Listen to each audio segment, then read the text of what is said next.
Va t'asseoir. D'accord. Chapitre 22.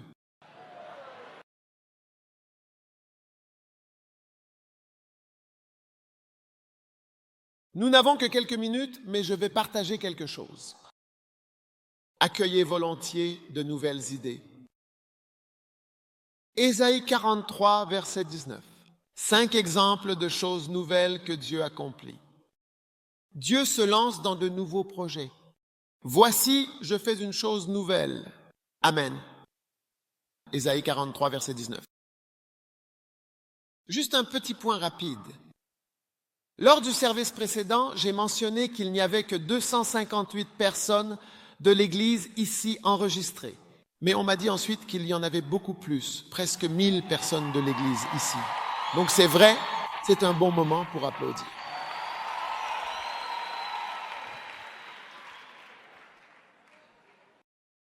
Maintenant, accueillez volontiers de nouvelles idées.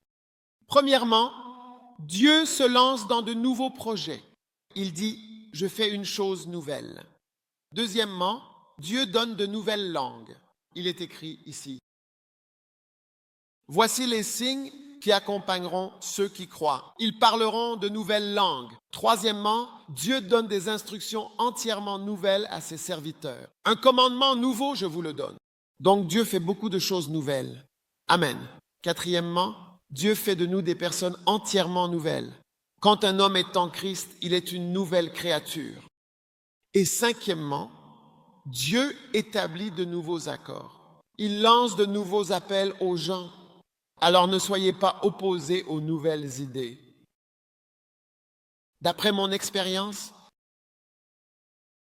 quand je suggère une nouvelle idée, les gens rient.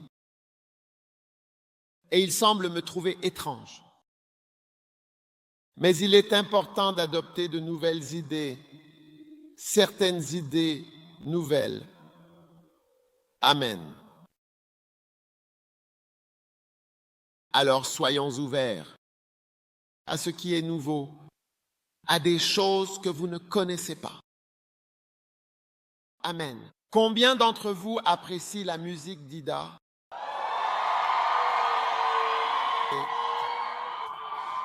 Un nouveau type de musique gospel que nous avons et que nous apprécions. Alors, accueillez les nouvelles idées. Des chants qui prêchent. Elle a chanté vouloir être une femme vertueuse, mais tu ne peux pas. Tu seras toujours une bonne épouse. Dans la chanson, je lui apporterai de loin. Et certains d'entre nous, vous ne pouvez pas apporter de nourriture.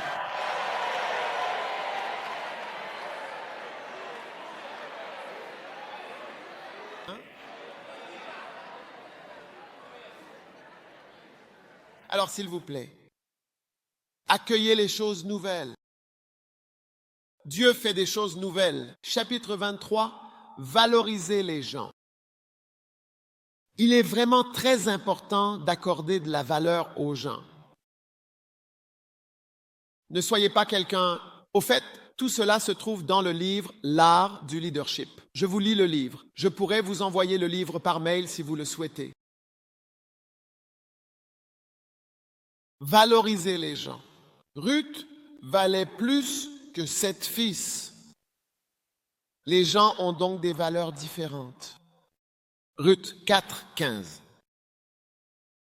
Il est dit, et il sera pour toi un restaurateur de vie. Car ta belle-fille qui t'aime vaut mieux pour toi que 7 fils. Donc Ruth vaut plus que 7 fils. Alors si tu as une Ruth, tu as plus que 7 garçons. Il y a des filles qui valent plus que 7 fils.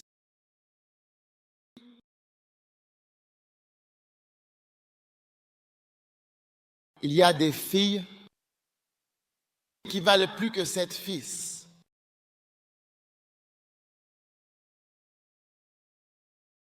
Il y a des personnes qui travaillent pour moi. Certaines valent plus que 7 fils. C'est vrai. Cette seule personne. Alors, tu dois connaître la valeur des gens. Et quand tu connais la valeur de quelque chose, tu ne vas pas simplement le jeter. Nous avions une ville au Ghana. Vous en avez en Afrique du Sud. Qu'avez-vous en Afrique du Sud? Une fronde, on y met une pierre. Comment ça s'appelle ici? Serpent.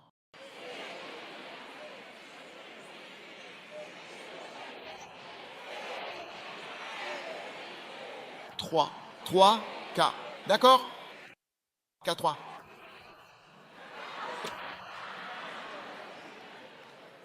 Il y avait quelques petites pierres par terre et il les mettait dedans. Et il lançait des diamants comme ça. Mais il ne savait pas que c'était des diamants dans la ville. Parce qu'il y avait des diamants partout. Tu les voyais sur le sol. Tu vois un lit. Et tu tiens 2,2 millions de livres sterling.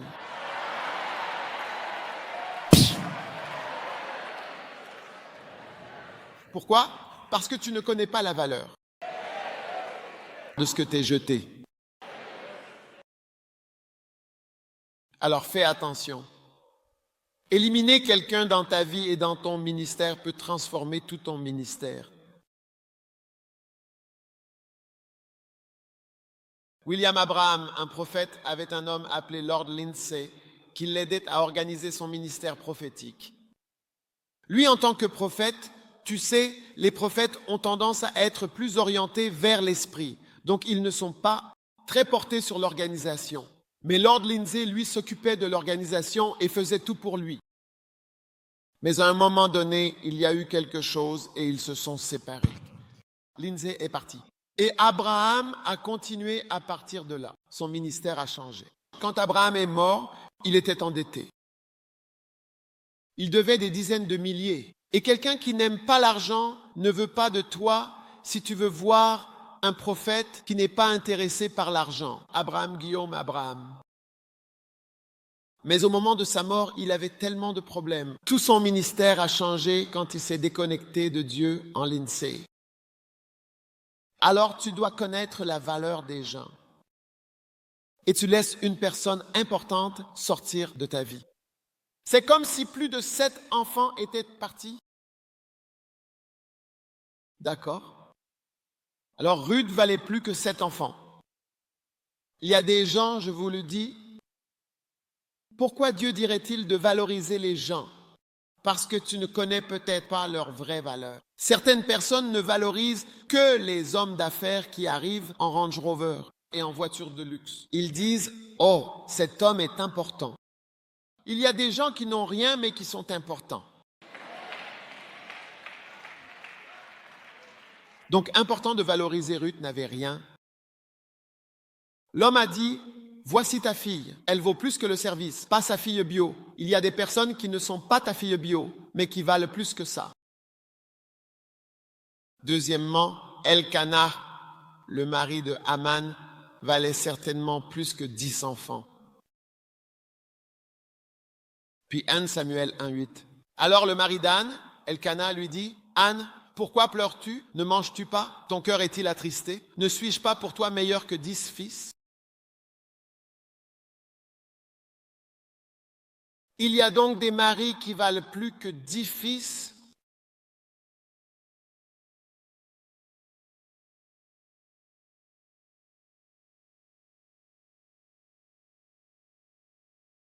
J'arrive à toi.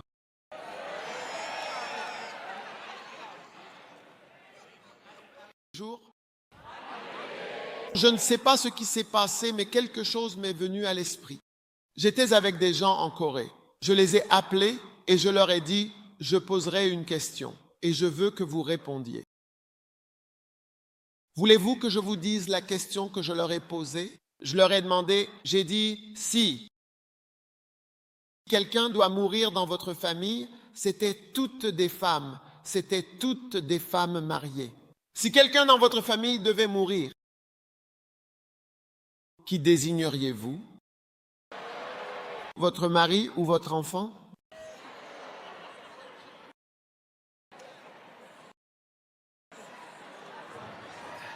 Voulez-vous la réponse donnée par elle?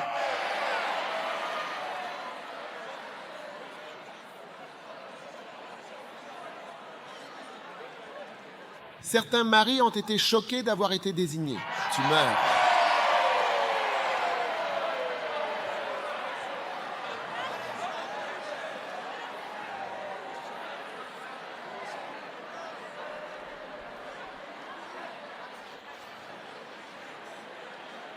Alors quand vous rentrez chez vous, allez demander à votre femme qui elle désignerait. Et vous serez surpris de voir que le « je t'aime » n'est pas aussi fort que vous le pensiez. Oh, qu'il meure, ce n'est pas grave. Il peut partir, c'est trop de problèmes de toute façon. Je m'occuperai des enfants. Demandez, vous serez surpris de la réponse.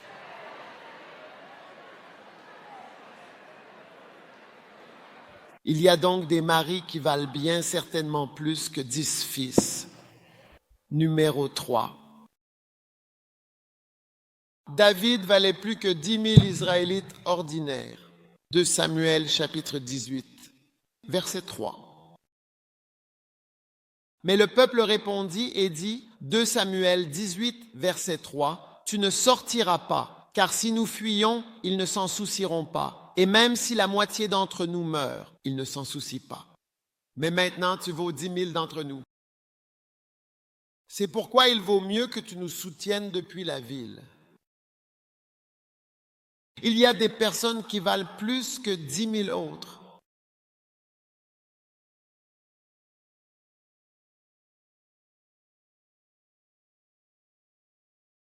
Vous ne le saurez pas. Ces personnes doivent mourir avant que vous ne le réalisiez. Il valait 10 000. Oui, quand il est mort et que vous voyez cela, les choses sont différentes. Le pasteur d'une église vaut plus que 10 000 membres. Je vous le dis, laissez partir tous les membres. Il fera revenir les membres ou un nouveau groupe de membres. Oui, c'est pourquoi quand vous évaluez les gens, vous savez, vous devez enseigner cela à la congrégation. Je peux prêcher cela un dimanche. Vous devez enseigner à la congrégation à reconnaître la valeur des gens. Oui. Mais ils ne connaissent pas la valeur. Alors chaque année, vous devez célébrer le dimanche de Galates 6.6, qui est le moment où vous honorez celui, votre pasteur, qui vous enseigne Galates 6.6. Que celui à qui l'on enseigne partage tous ses biens avec celui qui l'enseigne. Vous devez le faire. Si vous êtes pasteur, je ne peux pas venir dans votre église pour l'imposer. Allez et faites-le. Je ne suis pas assis dans l'église. Je suis le pasteur. Dis-leur que tu vaux plus que 10 000 d'entre eux réunis. Et dis-leur que pour cette raison, voici ce que nous faisons dans l'Église. Il n'y a rien de mal à cela. Et quand les gens, tu sais, ce que je réalise même maintenant avec mes enfants plus jeunes, je l'impose dès le début. Parce que je me rends compte qu'avec les aînés, je les laissais faire, je vous laisse décider si j'ai de la valeur. Et je réalise que cela les a empêchés de recevoir des choses reçues de moi. Tu vois? Parce que là où un prophète n'est pas honoré, c'est là que le miroir ou quoi qu'il est ne fonctionne pas. Dans Marc 6, la Bible dit que Jésus ne pouvait pas. Il y a 2, il ne pouvait pas. Il y a 4, il ne pouvait pas. Et il s'étonna. Puis il dit à ce moment-là, un prophète n'est pas sans honneur, sauf dans son propre cas, là où il n'y a pas d'honneur pour la personne. C'est là que les choses ne fonctionnent pas. Cela peut être très puissant comme Jésus, mais ça ne fonctionnera pas là-bas. Donc, quand vous avez une église qui n'honore pas le pasteur est comme une sorte de mouliganos qui doit venir et lutter partout. Là où il n'y a pas d'honneur, vous honorez plutôt les visiteurs, vous déroulez le tapis rouge pour les visiteurs. Non. En ce qui me concerne, je n'y crois pas. Je n'y crois pas. Je dis, je ne quoi? Je n'y crois pas. Je n'y crois pas. Ouais. Je me souviens, tu sais, chez moi d'abord, quand je me suis marié. Et ma femme me servait. Elle me servait. Ma femme est une très bonne cuisinière. Ceux d'entre vous qui ne savent pas cuisiner, et vous admirez les choses. Apprenez à cuisiner. Vous allez chercher de la nourriture loin. La cuisine est juste ici. Vous ne... Alors, elle me servait. Avec. Elle me servait. Très bien. Puis je lui ai demandé, c'est quelle assiette, ça? Parce que j'ai vu de plus belles assiettes dans la maison. Et puis, j'ai découvert que certaines assiettes étaient réservées aux visiteurs. Alors j'ai dit, non, non, non. Je suis le visiteur numéro 1 ici. Je suis le chef des visiteurs dans cette maison. Je suis le roi des rois et le seigneur des seigneurs. Ouais.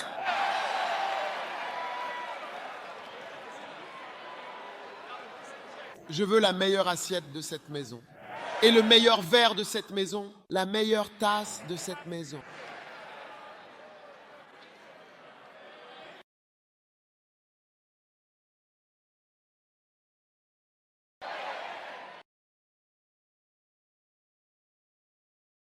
C'est comme ça que j'ai établi mon autorité dans mon petit royaume avec un seul sujet.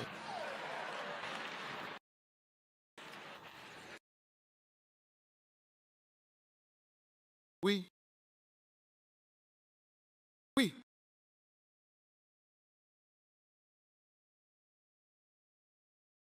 Vous pensez peut-être que je dis toujours ce genre de choses, mais honnêtement, personne ne devrait certainement être honoré plus que l'évêque Moses Sunu dans ce bâtiment d'église. Il est ici. Il est ici. Il est ici. Il travaille, il se bat, il s'investit et il continue. Il le faut. Je suis désolé si j'ai l'air de toujours me battre avec quelqu'un à propos de quelque chose. Mais ces choses sont réelles.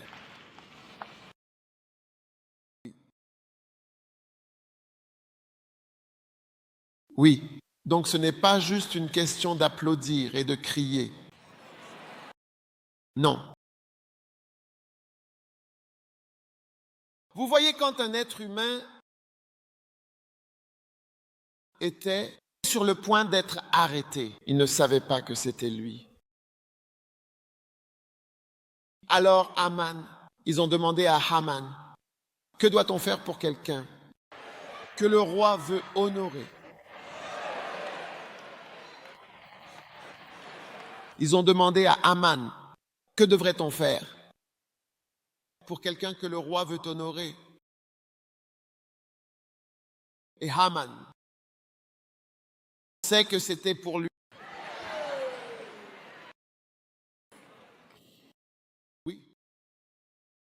Haman a dit, il doit recevoir la meilleure robe. On doit lui mettre un anneau à la main. Il doit être couvert d'or. Un char doit lui être donné. Quelqu'un doit marcher devant lui en criant « Honneur, honneur, honneur ». Vous voyez, quand l'honneur vous est destiné, vous pouvez le décrire. Mais quand l'honneur est pour quelqu'un d'autre, alors donnez-lui $1, donnez-lui 10 pièces.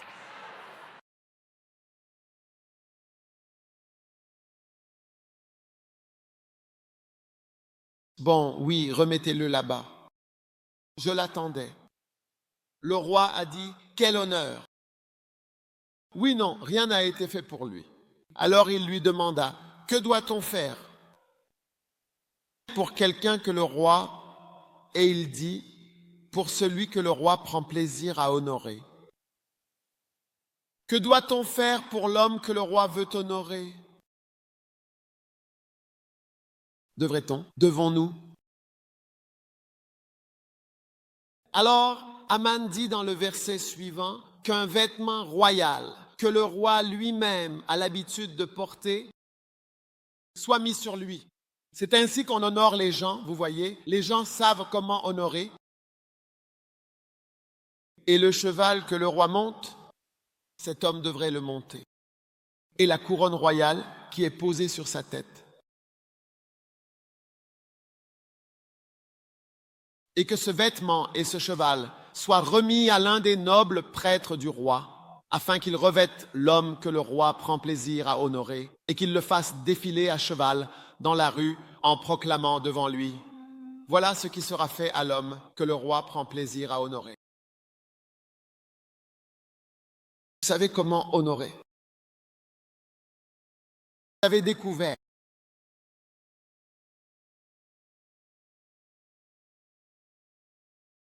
J'étais dans l'église du révérend Steve. Je leur ai dit, il a bâti une église pour vous. Combien de personnes ont construit des églises? Honorez-le. Ils ne l'honorent pas ou ils ne l'honoraient pas. Je vous l'ai dit, les gens ne m'aiment pas, mais le pasteur m'aime bien. Parce que je me bats constamment avec les gens, je me bats pour une bonne cause. Je vous enseigne, vous ne le faites pas. Des gens sont puissamment oints, mais vous ne tirez aucun bénéfice d'eux. Jésus avait une puissance sur lui pour ressusciter les morts, toutes sortes de puissances, mais il a essayé d'imposer les mains. Marc 6, 2, 3, 4. Ça n'a pas marché. Alors vous êtes surpris quand vous voyez cette personne ailleurs et qu'elle est si puissante. Waouh! Parce qu'ils honorent. Je suis allé dans des endroits où on m'a honoré. Alors j'ai dit, qu'est-ce que c'est que ça? Il a dit, s'il vous plaît, avant que vous ne veniez ici. C'est ça, l'honneur. C'est là que l'honneur agit. C'est là que le ministère fonctionne. Là où vous êtes honorés. C'est pourquoi, dans les églises, j'encourage toujours les pasteurs à voyager. Et j'ai créé un groupe. Pasteurs sont des amis. Ils voyagent. Quand vous partez, voyez, vous êtes un héros. Allez quelque part. Vous serez surpris. Waouh! Un jour, j'accompagnais un pasteur non honoré en Corée. Des membres de son église l'accompagnaient. Quand ils ont vu comment le docteur Cho avait envoyé des voitures pour nous, une limousine avec un chauffeur coréen, etc., alors ils se sont mis à se moquer de lui. « Et tu es un roi ici. On dirait que tu profites vraiment de ton séjour en Corée. » C'est ce qu'ils lui ont dit. « Oui, tu es très important. On dirait que tu te sens vraiment bien ici. »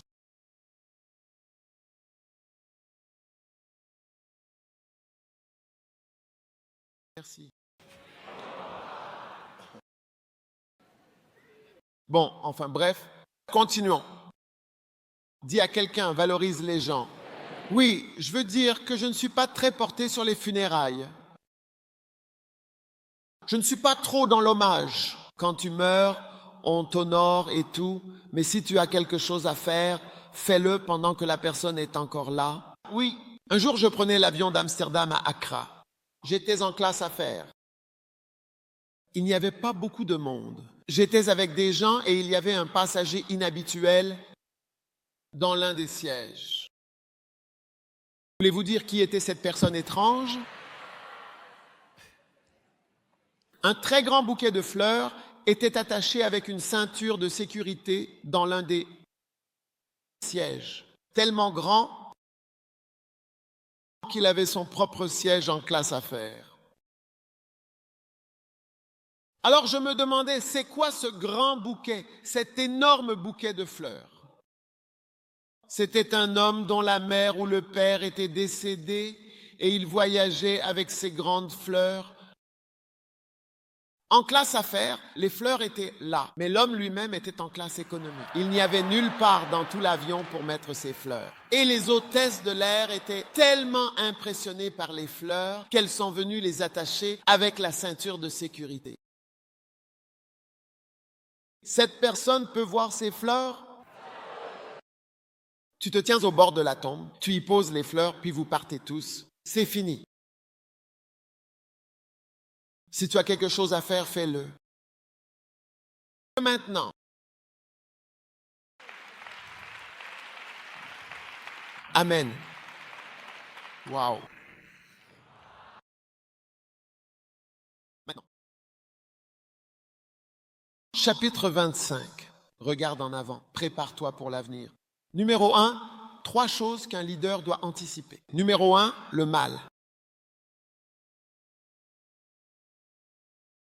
Un homme prudent voit le mal venir. Proverbe 22, verset 3.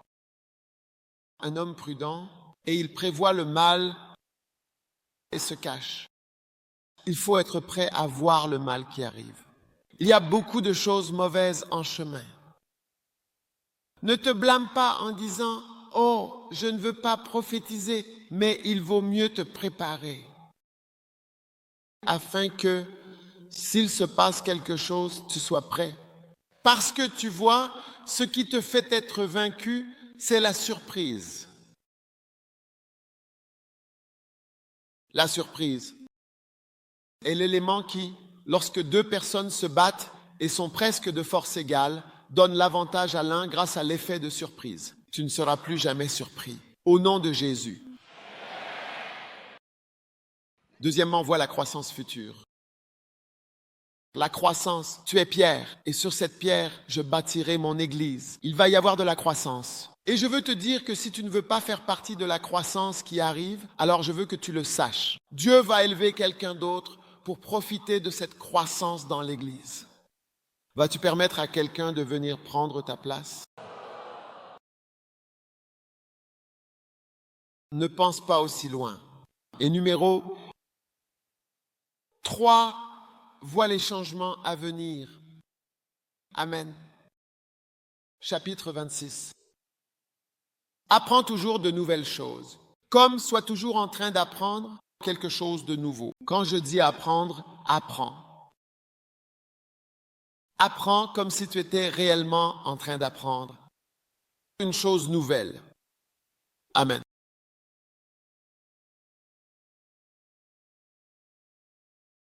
Ecclésiaste 4, verset 13. Ceci est différent du fait d'adopter de nouvelles idées. Les nouvelles idées, c'est quand une nouvelle suggestion arrive et que tu te moques d'elle. Dieu dit, arrête ça. Sois ouvert à une chose nouvelle. Mais ici, il s'agit de décider. Je vais apprendre l'inconnu. Je suis sur un projet d'apprentissage.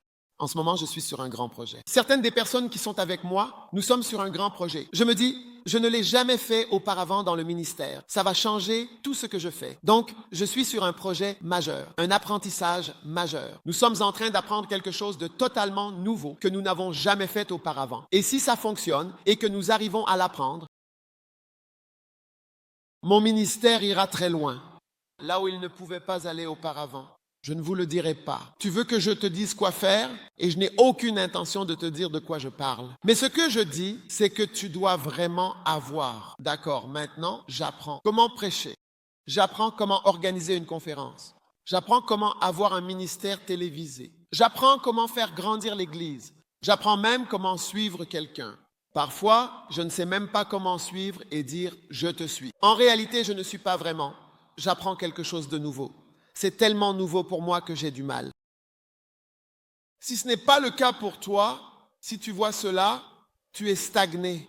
Ne dis pas, pas mon appel, pas mon appel. C'est son don à lui, c'est son don à lui. Commence à dire, non, je veux apprendre tout cela.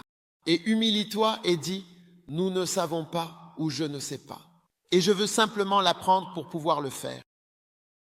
C'est tout. Qu'en penses-tu? Tu sais, quand j'ai voulu écrire des livres, j'ai dû apprendre à écrire un livre. Et ça m'a pris des années, des années. Quand j'ai écrit le livre, j'ai dû engager quelqu'un. Ça n'a pas marché. J'ai essayé de faire transcrire mes livres. Ça n'a pas marché. Quand je l'ai lu, qu'est-ce que ça avait transcrit? Ce n'est pas ce que j'ai dit. Je n'aime pas l'anglais. Après un moment, je me débattais. J'ai dit, l'anglais a certaines caractéristiques. Je ne l'aime pas. Jusqu'à ce que je trouve une autre façon à rédiger en dictant et en écrivant le livre depuis le début. Oui. Tous les livres que j'ai écrits, il n'y a pas de prête-plume. Chaque lettre, c'est moi qui me suis assis et qui l'ai écrite. Oui, il n'y a pas de prête-plume. Personne n'écrit pour moi, personne ne résume. Ce n'est pas un message retranscrit. Il n'y a rien de tout ça. Ouais. Chacun d'eux. Non, non, applaudissez pas. Applaudissez pour une autre raison. Je vous dis juste que j'ai dû l'apprendre. Puis quand les livres étaient là, j'ai dû apprendre à laisser les gens les lire. C'était encore une toute autre chose. Puis après ça, comment distribuer les livres aux gens?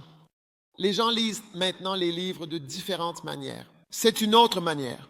C'est tout un apprentissage. Comment traduire? Tu te dis, essaye, j'ai fait de la traduction.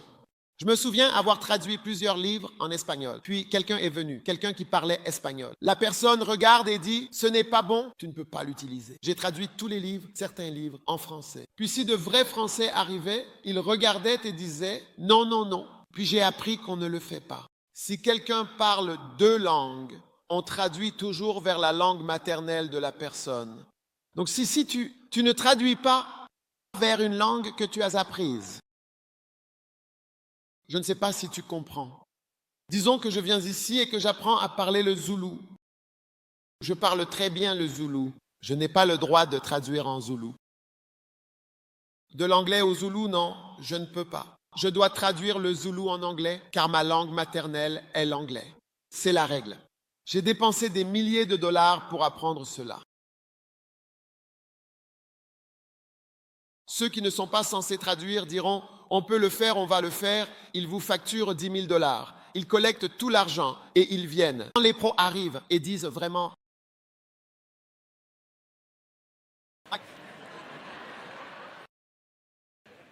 Regardez, nous avons traduit un livre en hindi. Quand nous l'avons emmené en Inde, ils ont dit « on ne sait pas dans quelle langue c'est ».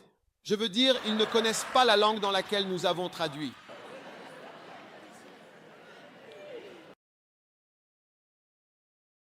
Je parle d'apprentissage.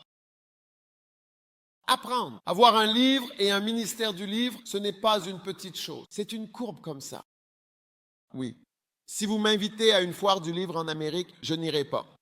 Je devrais y aller et dire « Oh, venez ici ». C'est ici que les gens vendent des livres en Amérique. Je dirais « Oh, jamais moi vous, jamais vous moi ». J'ai fait toutes ces choses. Vous ne savez pas ce que j'ai appris.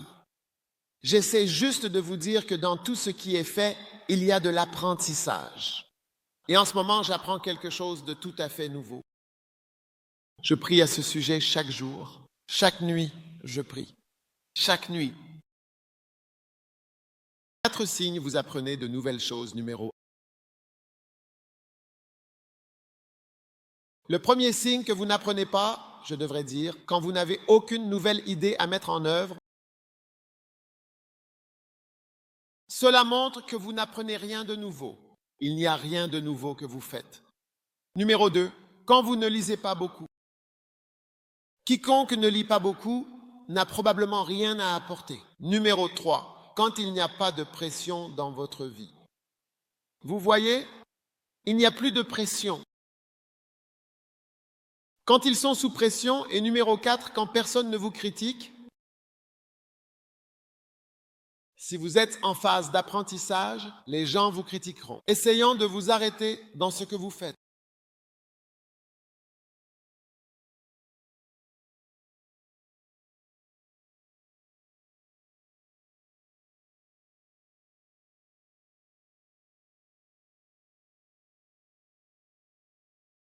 Ce n'est pas votre grâce ni votre puissance. Tous ces éléments sont des signes.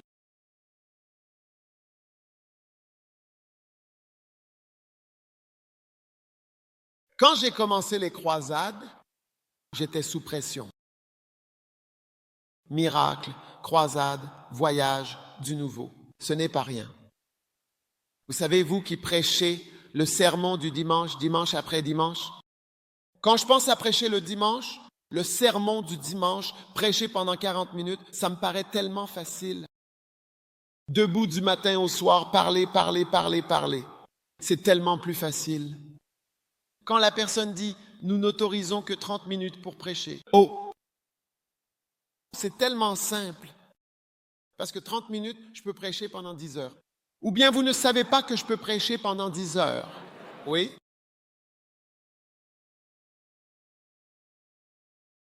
Vous n'êtes pas sous pression.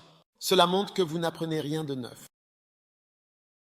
Vous n'avez jamais eu de retraite spirituelle. Lors d'une retraite spirituelle, vous ressentez la pression. Vous faisiez quelque chose de nouveau. Pas de stress signifie rien de nouveau. Le stress, le risque de moquerie ou de ridicule signifie que vous apprenez. C'est pour cela que vous courez le risque que quelqu'un se moque de vous. Disons que vous rentrez chez vous et que vous dites « Je veux apprendre à être un leader fort et je vais m'exercer à être un commandant fort auprès de mes troupes. » Hé! Ah, tu commences à voir ça. Ils diront « Pourquoi tu parles différemment ?» C'est à cause de ce bishop de qui que tu suis maintenant? Ne suis pas. Tu connais ce gars. Alors tu dois être fort et dire « Jamais, jamais tu ne diras un mot sur quelqu'un que je... » Ce sera ton dernier moment en ma présence. Et alors les gens diront « Hé, tu as vraiment changé. Tu as vraiment, vraiment changé. Tu as vraiment, vraiment changé. Tu ne parlais jamais comme ça avant.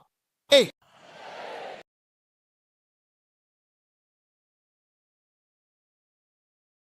Alors tu y vas et tu essayes d'être fort. Tu fais preuve de force. Annonce tous ceux de tel âge à tel âge. Attendez derrière à gauche. Attendez où? Derrière, à gauche, après l'église. Et il n'avait jamais entendu ça de ta part auparavant. J'ai dit, d'où sort ce pasteur? C'est encore une de ses influences ghanéennes?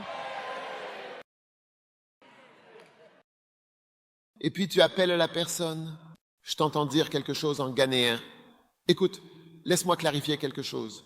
Ne dis plus jamais ghanéenne ceci. Nous sommes en Christ. Il n'y a ni homme, ni femme, ni ghanéen, ni zoulou, ni africain, ceci ou cela. Jamais. Je ne veux plus entendre ça.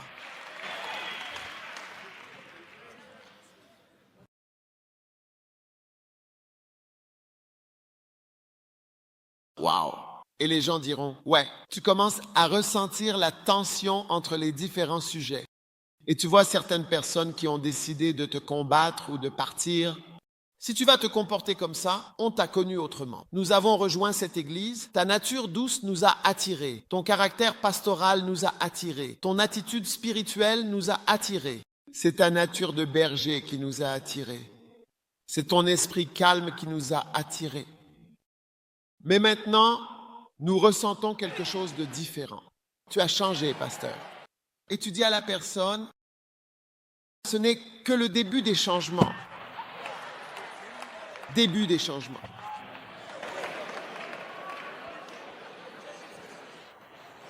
Ce sont les prémices des changements.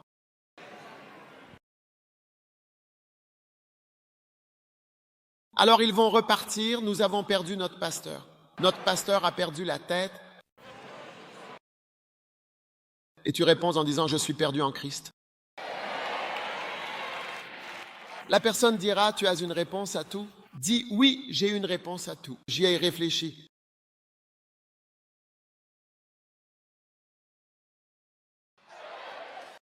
Dis à quelqu'un, j'apprends quelque chose de nouveau. Je suis en apprentissage et ma vie est stressante. Si tu me stresses, je te chasserai. Alors détends-toi. Waouh! Et enfin, il est temps de conclure, mais... Oh, tu vois maintenant.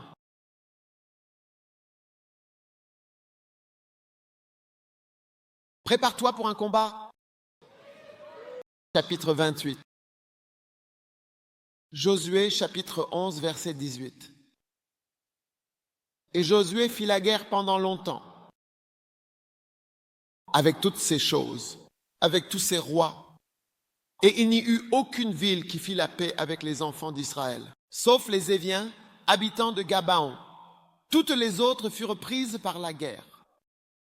Car de la part du Seigneur, qu'il endurcit leur cœur pour combattre Israël, qu'il les détruise entièrement et qu'ils ne trouvent aucune faveur, mais qu'il les détruise, comme le Seigneur l'avait ordonné à Moïse. Amen.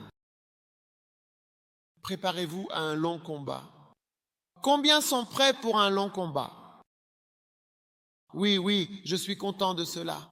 4 choses nécessitent un long combat.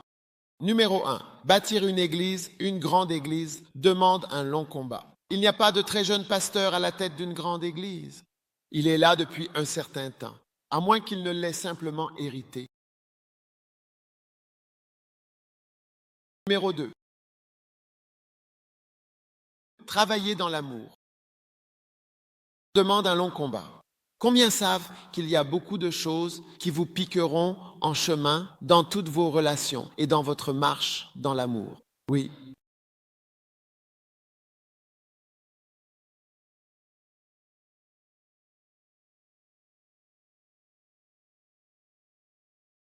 Quand vous voyez un mari et une femme ensemble, vivant heureux pour toujours, après des années, ce n'est pas parce qu'ils sont différents de vous, mais c'est parce qu'ils ont travaillé dans l'amour et pardonné pendant longtemps. Ils ne tiennent vraiment pas compte de ce qu'ils ont souffert. Oui, l'amour ne tient pas compte des choses que vous avez souffertes. Oui. Donc l'amour, c'est pardonner, mais pas pour un court moment. Il faut pardonner pendant longtemps.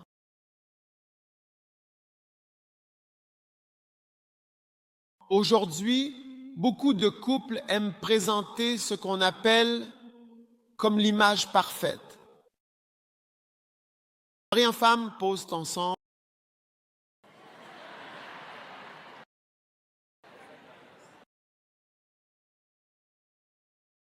Bonheur dehors et tristesse dedans.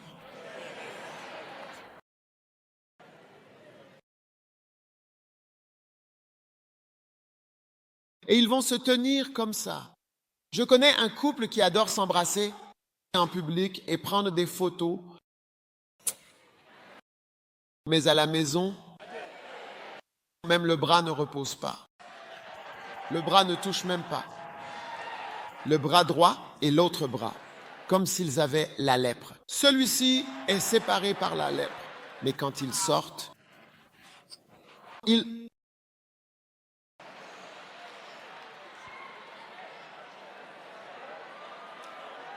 PDA, démonstration publique d'affection.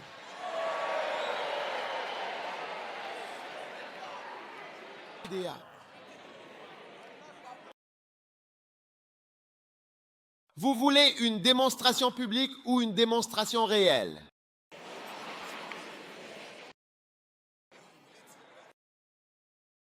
Frère, vous voulez être embrassé dehors pour les photos ou embrassé dedans pour de vrai? Lumière intérieure ou extérieure? Tu veux la lumière intérieure ou extérieure?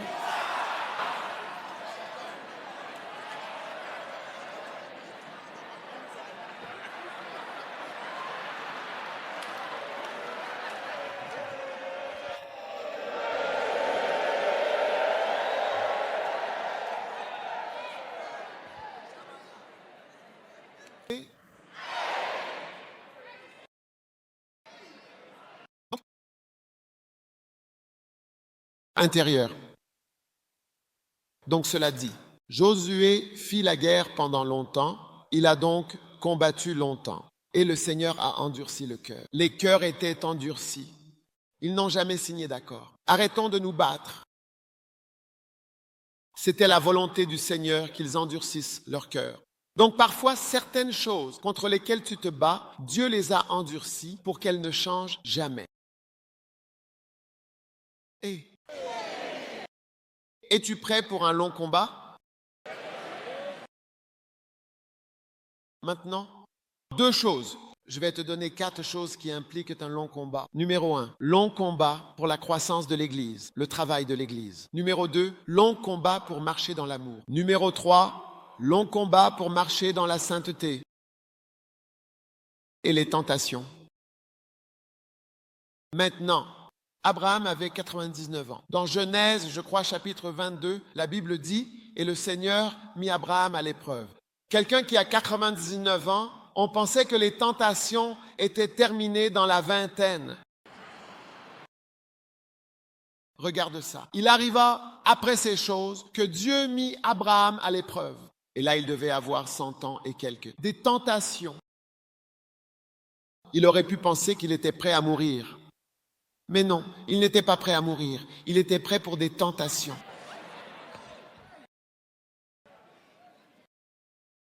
On a demandé à Abraham d'aller gravir une montagne.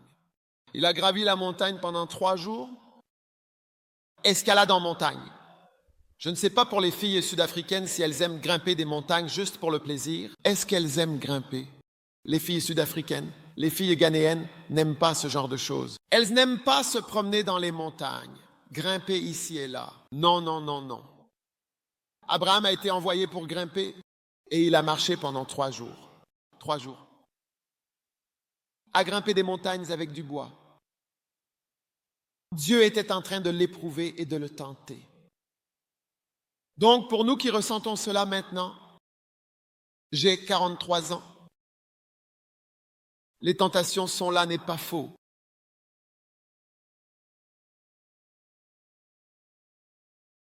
Oui, c'est un long combat. En fait, il y a même une période où l'on est plus enclin au divorce. Ils ont dit un âge où l'on est plus enclin au divorce que d'autres, et ce n'est pas les plus jeunes. Quand on vieillit, on analyse et on se dit « J'ai souffert pendant longtemps. »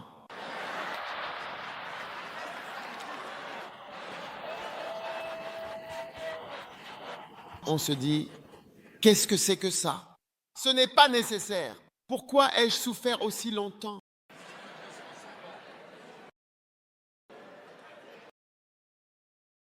Les enfants sont grands, il n'y a plus personne à la maison, je suis devenu trop vieux. Quel est le but? Je reste dans la maison avec cette personne a rendu l'atmosphère difficile.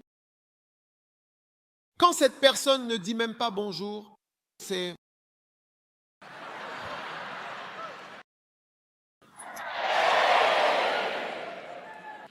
Et de nos jours, avec les nouvelles semaines qui arrivent, tu vois la personne belle à l'église. Quand tu vois la personne, sa tête est devenue une autre tête.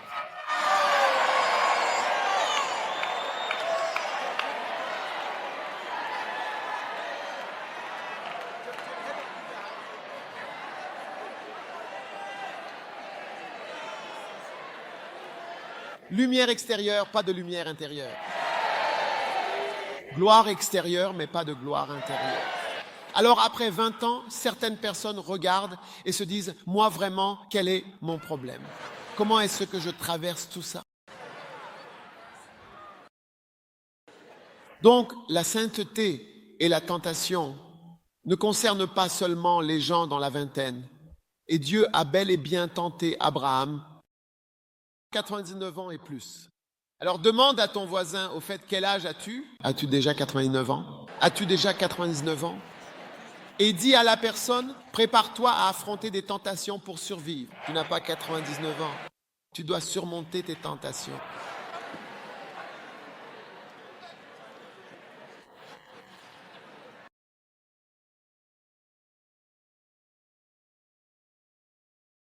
Et Josué fit la guerre pendant longtemps. Et la dernière chose pour laquelle tu dois te battre et qui prend du temps, c'est l'onction. Cela prend beaucoup de temps. Élisée a suivi Élie pendant des années et des années. Amen. Maintenant, juste pour revenir en arrière, parce que je sens que c'est l'un des moments forts de cette réunion, alors que nous approchons de la fin, c'est le point sur le fait d'être fort. Maintenant, dans le travail pastoral et le travail de berger, être fort ne signifie pas gifler les gens. Ce n'est pas non plus crier. Nous ne crions pas. Ce n'est pas non plus être en colère. Ta force se manifeste principalement à travers tes décisions. Tes décisions.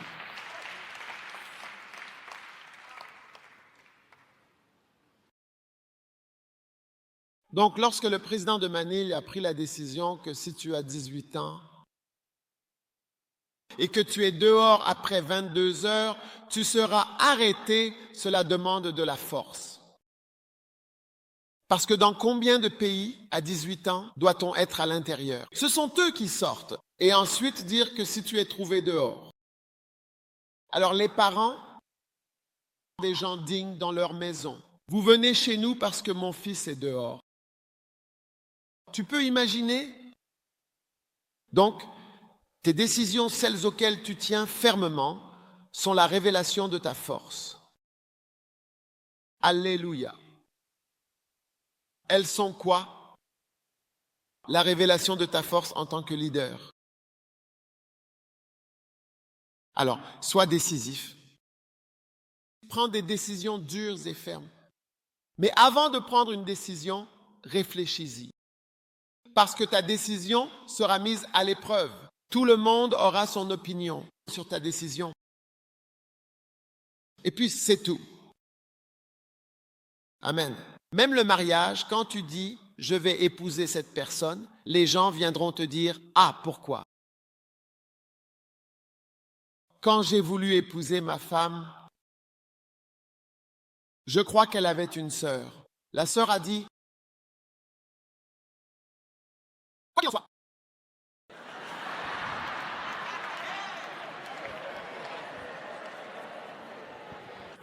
Quel genre de personne est-ce que tu envisages? Puis elle a dit, si c'est ce que tu as décidé,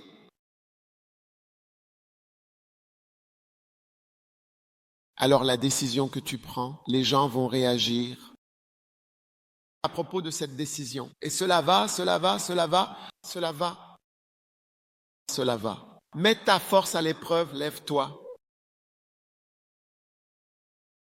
Temps fini. C'est tout le temps que nous avons.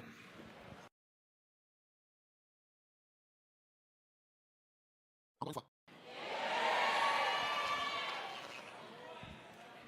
2 points.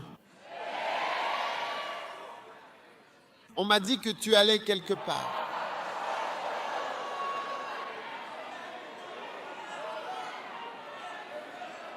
Et Parthènes sont partis.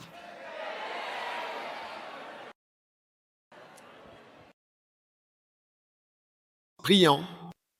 Père, merci infiniment pour ta bénédiction et ta parole. Tu nous as fortifiés, tu nous as donné une direction forte au nom puissant de Jésus. Merci pour ta bénédiction sur chacun. Tu as accompli une grande œuvre. Nous ne serons plus jamais les mêmes. Nos ministères ne seront plus jamais les mêmes. Nous t'aimons, Jésus. Merci, Seigneur. Au nom de Jésus. Amen. Écoutez, certains d'entre vous doivent prendre la décision de ne plus jamais conduire à plus de 100 km à l'heure à nouveau, jusqu'à votre mort.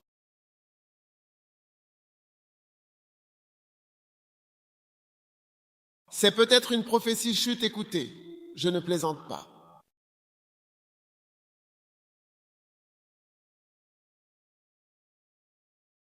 Vous savez, j'ai déjà eu un accident grave. C'est comme ça que j'ai appris la leçon. Alors, je vous le dis simplement, peut-être que Dieu veut que vous écoutiez ce que je dis. C'est peut-être une décision que vous devez prendre fermement. C'est un changement. C'est à vous de décider. Amen. Père, tout ce qui veut ôter la vie est anéanti. La gloire est venue et la gloire est permanente. Au nom de Jésus, Amen.